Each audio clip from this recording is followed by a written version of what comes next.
Si la peur de l'abandon est si forte chez certaines personnes, ce n'est pas un hasard, ce n'est pas une exagération, ce n'est pas une fragilité en trop, c'est une peur qui a appris très tôt à prendre toute la place.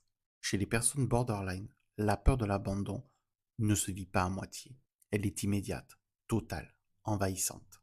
Mais pourquoi est-elle si intense?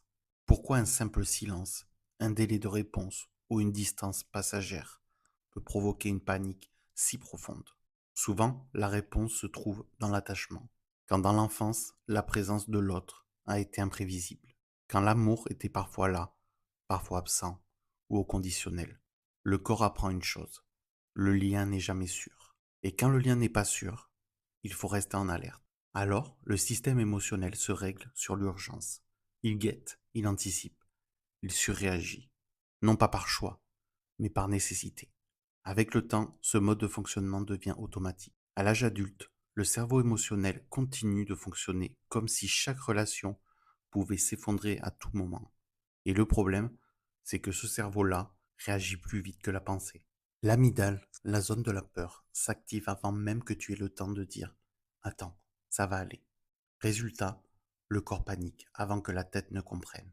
Le cœur s'emballe, la respiration se bloque, l'angoisse monte. Et plus tard seulement, la culpabilité arrive. J'ai encore trop réagi.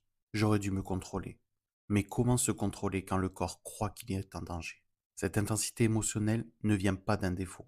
Elle vient d'un système qui a appris que perdre l'autre est une menace vitale. C'est pour ça que la peur ne disparaît pas avec une simple réassurance. Même quand l'autre rassure, le corps reste méfiant. Il a besoin de constance, de répétition, de sécurité dans le temps.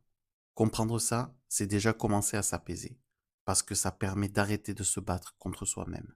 Tu n'es pas trop, tu es quelqu'un dont le système émotionnel a été obligé de fonctionner fort pour survivre. Dans la prochaine capsule, on verra comment cette peur se déclenche concrètement, souvent sans prévenir, dans les silences, les absences et les petits détails du quotidien.